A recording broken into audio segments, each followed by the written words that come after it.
Hello Aries friends, I'm Annie Botticelli and welcome to my Aries August 2025 astrology horoscope forecast. We've got a powerful month here. I'm going to go into lots of details that make this month very unique, as well as speak about a time that is in process, that is part of a cycle, that is a greater storyline where karma can be cleared instantly. And I'm also going to give you the physics of how that happens.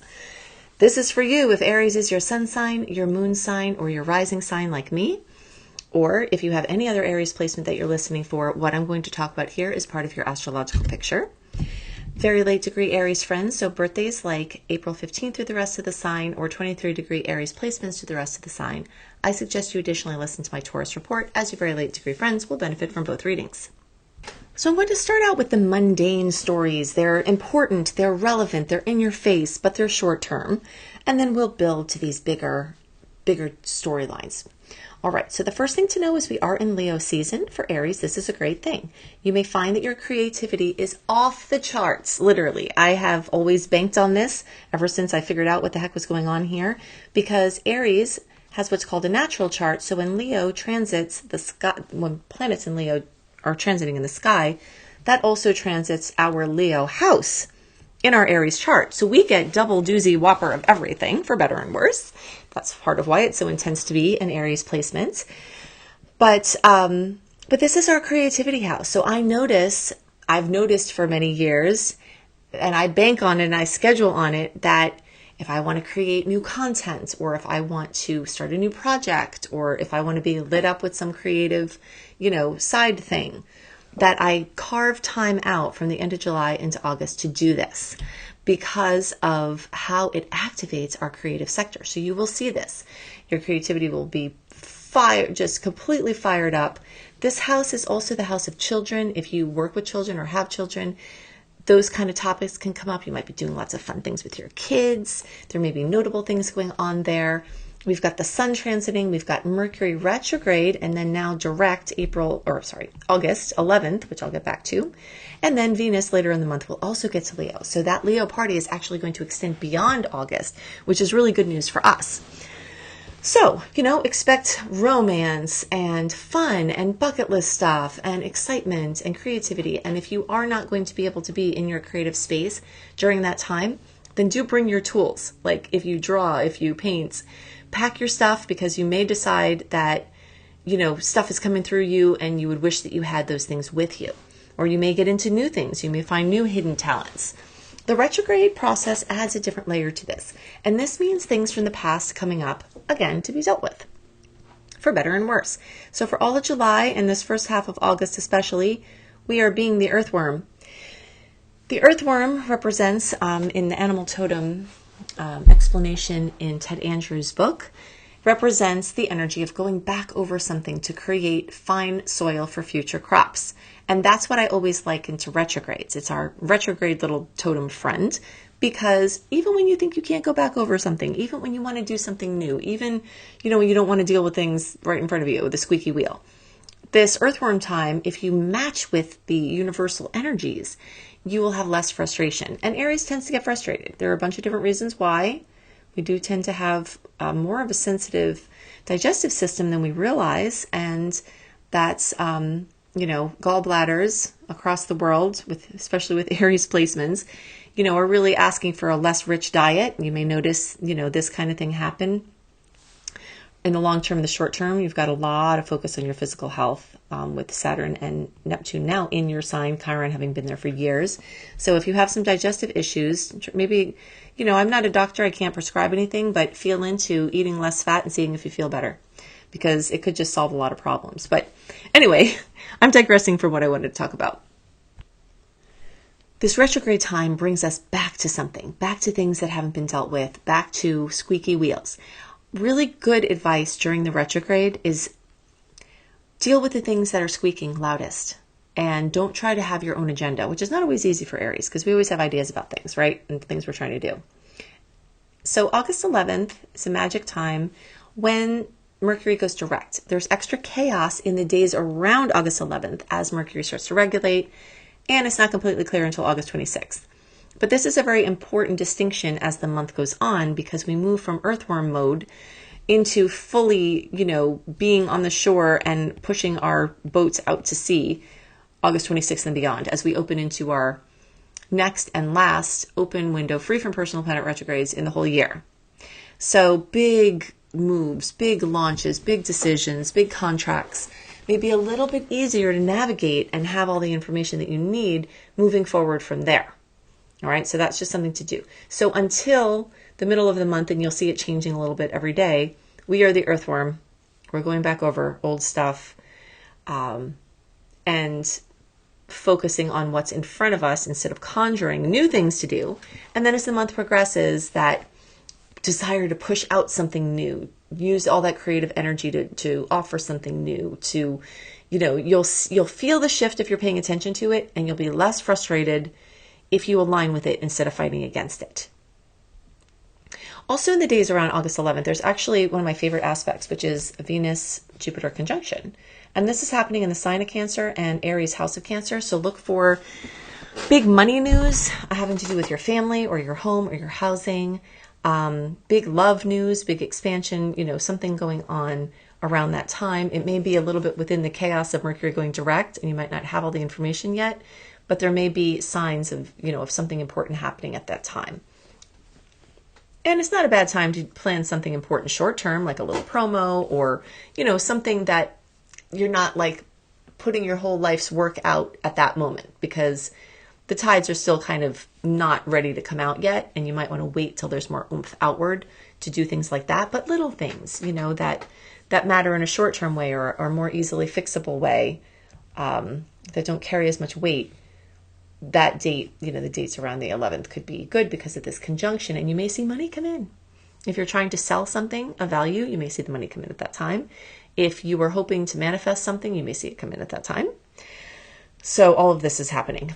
All right. So Mars has been in our 6th house, hopefully helping you throughout July and August to get more focused on your systems, your health, your daily routines, being efficient with your energy and being disciplined. And now Mars is going to spend a couple months in our Libra partnership house, which is going to be our opposing sign. So we're going to have a lot of me, we stories coming back up, and you'll be very motivated to connect with people, friendships, interacting with other people. You may find it's a very social time, and this is, going to be in effect for a couple of months. If you're trying to work on a project, you may be better off getting help from someone or working with other people, even though Aries tends to like to do things alone. You may really experience great joy from this, and you may get a big boost to what you're trying to do. In support of that working together storyline, we also have Lilith, Vesta, and Juno all in the house of Scorpio and the sign of Scorpio, which is a deeper level of partnership, money, resources, intimacy. So this is a time really to just get in close company with people that matter to you. You may be having old people come back from the past. You may be having new people come in, people changing contexts in your life that they came in one way and now, that's changing. Things are in flux and there's a lot of activity. This also may be a time where you're researching and reconsidering different contractual things, wills, other documents, loans, credit, debt, taxes, etc. This is a time when a lot of this information and draw is going to come into play. And you'll see this really just ramping up August, September, October, into November. There's going to be a lot of storyline in this particular sector of the chart, because as soon as these star goddesses leave there, Mars is going to get there, and then eventually the sun will get there when the sun gets into Scorpio. And so you see there's like a lineup of deep, intimate relationships becoming very, very important and holding a lot of keys where it's time to knuckle down and do the work within those spaces. Okay, so now some longer term things. Saturn and Neptune just got into Aries recently. Very, very big deal. Aries, so Saturn will be there a few years. Neptune will be there 7 to 8 years. And these are kind of opposing forces, but they're working in tandem right now. Saturn is looking to help you define who you are and what you're bringing to the world. It's helping you to ground in and start to listen to your body, because symptoms are your body talking to you and becoming, like, basically developing a relationship with your body. And this Scorpio stuff can actually have to do with this as well. Hearing the lesser heard things. seeing the lesser seen things. That little tingle you get on your arm could mean there's a mineral deficiency at that moment. I've come to have a very close relationship with the signals that my body is telling me, and you'd be surprised the ways it says, hey, you're eating too much carbohydrate right at this moment. Hey, I need more magnesium. And this is actually possible, and Aries is going to be having an opportunity over the upcoming years to get to a deeper level of relationship with your body and setting up new health structures, a new skeleton, even remineralizing and, removing inflammation and just getting really, really focused on this part of your life. And this also has to do with your identity. And it's possible that the health and wellness may also start to become your identity, where you start to get into this line of work. Neptune is there dissolving some things out that aren't real, testing things, putting rose-colored glasses on in certain situations, and then taking them off in other situations. So the way that you're seeing things is changing. The way that you're seeing your life and your body and interactions with others is going through a profound change. And it's really, really a spiritualizing process. I did do a separate video on Neptune and Aries, which you can search for. I also did a podcast on that. So if you want to understand more about that, especially being in Aries, it's probably a good idea to dive deeper into it. But I just wanted to mention that it's going on now. And Ceres is there helping you to reap the harvest of seeds that you've planted in yourself before. Okay, so if you have invested in yourself with anything, you may start really seeing the results of that. If you've invested in your diet, if you've invested in your work routine or your physical routine, you might be seeing that now. So let's start introducing the topic of the timelines and the things that we do now as it changes things. And then we can get into karma evaporating and time bending and all of these laws of physics that apply to our astrological experience. So here you are. You are a product of what the you from the past did before that resulted in you now. So just a simple way to see this. If you in the past decided to get gas yesterday because you knew you had a big day today and you didn't want to be late or stressed, then the you who got up this morning is less stressed because you already got the gas. And now your day may be different because of that, right? So if the you of yesterday didn't get the gas, now maybe you're running late. Now maybe we're stressed in the night because you knew you had stuff to do. And so you are a product of what you did even yesterday. But we're also a product of what we did in the past. And as such, we can, infer that our future selves are going to be a product of what we do right now. So this is a very, very big topic that is coming up with eclipse time, but it's also a big topic coming up with all of this first house energy for Aries, because you're very much reinventing how you work with everything in your life and how you do everything. It's a huge process. When we have an outer planet in our sign, and you have 3, we have 3. Ceres is a quicker moving one, so I'm not listing that. But Chiron has been here for a while. Neptune will be there for a while. I told you Saturn will be there for a while. So now you're seeing how the inputs create different outputs and how you have different timelines based on what you do might result in a different you and a different experience. And as you start to really realize that, you'll start doing different things now to create a different you later. So you have all of these different dimensional potentials, and what you input now will result in these different outcomes, put you on a different trajectory. Okay, so that's all happening. That's all great. Now enter this moon story. Okay, I'm going to build this up now, starting with the new moon at 0 degrees of Virgo. The days are on August 22nd or 23rd. This is intense seed planting for our health, for our wellness, for our daily routine, all of the 6th house stuff we already talked about, but it's activated even more. And you will see we're getting into more layers of this. Pets, animals, our systems that run our lives. So you have a really good chance in the days around the 22nd and 23rd to plant some seeds, to do some things differently. And for those of you who are in school or have kids in school, this is a perfect time to kind of match with, how are you going to make this a better year? How are you going to make this a more efficient school year? How are you going to make this, or whatever your circumstance is. You're starting a cycle now where you can have things work better. And this is seed planting. Now, the next new moon will be at 29 degrees of Virgo, which is a black moon. It's the second new moon in a sign. And that happens on September 21st. But that also happens to be an eclipse. Solar eclipse at 29 degrees. black moon eclipse. Wow, big time. All right, so there's a storyline building. We see this. Mars laid the foundation, came through, starting to get us froggy on jumping on our routines here. Now this new moon in Virgo is coming through. We've got, the next new moon, the black moon. It's part of an eclipse cycle that started in 2024 and goes into 2027. We've had 2 eclipse cycles already within this time, and stories are being developed around this form versus formlessness, this chaos versus structure, this logic versus intuition, this inner world versus outer world. And we see these storylines developing and things are shuffling around. So now, September 7th, we've got the lunar eclipse at 15 degrees of Pisces. That's in your 12th house. Okay, I'll get back to that. And then this 29-degree Virgo eclipse in your 6th house. So things are being reshuffled again. Now, when we're talking about instant karma, now if you've listened to my work for a while, you know that I will always talk about at eclipse time how you have a chance to have karma evaporate in an instant and change your trajectory onto something radically different, and how sometimes those things come on outside of you, and sometimes there are things that you have been doing that just manifest now at this time. Why is that? All right, so let's talk about physics. I went to the Cincinnati Museum of Science and Natural History last weekend, and it inspired me. There was a beautiful exhibit about this very law, which is the Einstein law of relative gravity, that says that, okay, so we have the idea of Newtonian physics where the apple drops down because gravity is up and down. And there's a case that could be made for that, right?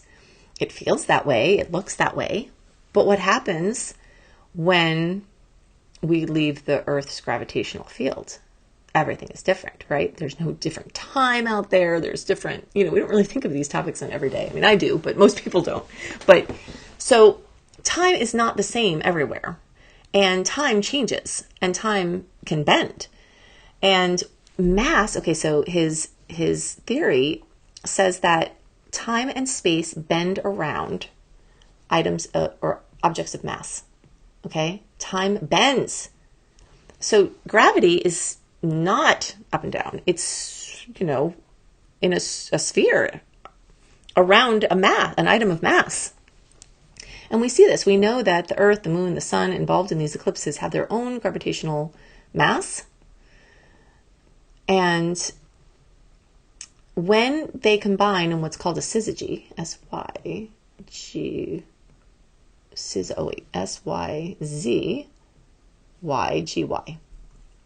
S-Y-Z-Y-G-Y, syzygy. That's a vector. It's this alignment that for a short amount of time, comparatively speaking, their fields merge and essentially they become larger in mass. Items larger in mass bend time more.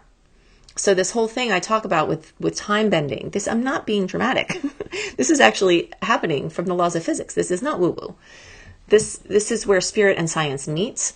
And I believe that all of the spiritual principles that have been passed down, since ancient times and beyond, have substantiated support from these laws of the universe, physical laws, scientific laws. We just have to understand and match them up. So I'm matching this up for you. So that means that time is different once these planets start moving into their gravitational alignment.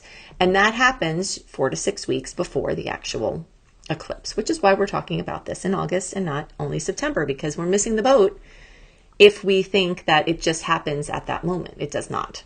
These are storylines that are big. I've already told you there's a cycle of multiple years. This is ongoing. So if you're trying to visualize something, if you're trying to create something, time is bending right now. You can propel forward in amazing ways. If you are using your manifestation powers, if you've been trying something for years, it may be more powerful now.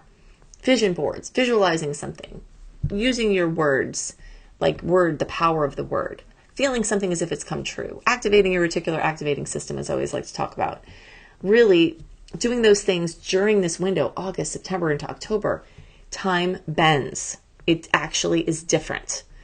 And you can see those results from clearing up storylines, clearing up perceptions. Karma is actually perception. So changing perceptions clears up karma and changes your future. So yeah, that's what's going on. Pretty powerful time.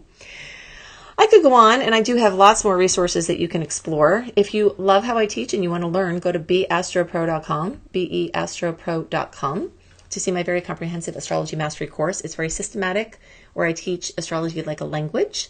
I'm a polyglot, and I work with languages every day. I have for a very long time, and I see astrology as a language that you can become fluent at and proficient at, and I teach you how to do that at beastropro.com, beastropro.com. If you want to know more about Uranus, Jupiter, Neptune, Pluto, Saturn, changing signs, and what that means for you, go to Annie B. Clarity, Annie the letter B, clarity.com, to get my personalized outer planet transit report to see what's going on with these outer planet changes for you personally. These are very big and rare, and you will want to know what's happening. If you like the dates I give you, and by the way, I forgot to mention, August 9th is the full moon at 17 degrees of Aquarius. So look for fullness, completion, fruition, drama in not only the Aquarius sign, but also the Aquarius house, community, friendships, projects, internet social connections, teams, groups. And that's in a nice angle for Aries as well. So if you want more of those dates and how you can work with them, go to anniehelpsyou.com, put your name and email address in the VIP community, get the welcome letter. You'll get my eclipse resource page, which you can dive in deeper to see how these eclipses may affect you, get my retrograde resource page, get the zodiac health tips, 28-day virtual coaching program, and more. And you can search in the archive link in the welcome letter for August 2025 astrology. That newsletter will have the sweet and salty dates about halfway down, and the whole second half of that very long newsletter is dedicated to my favorite dates and the ones to be most awareful and careful of, and how you can navigate with them. So I dive deep into it there. Very powerful month, my friends. I hope that it goes as smoothly as possible, and that now that you understand the physics behind manifestation and time bending and karma clearing, that you can actively use this energy, consciously go through this. And I hope you have a great month, and I'll see you next month. Okay, bye.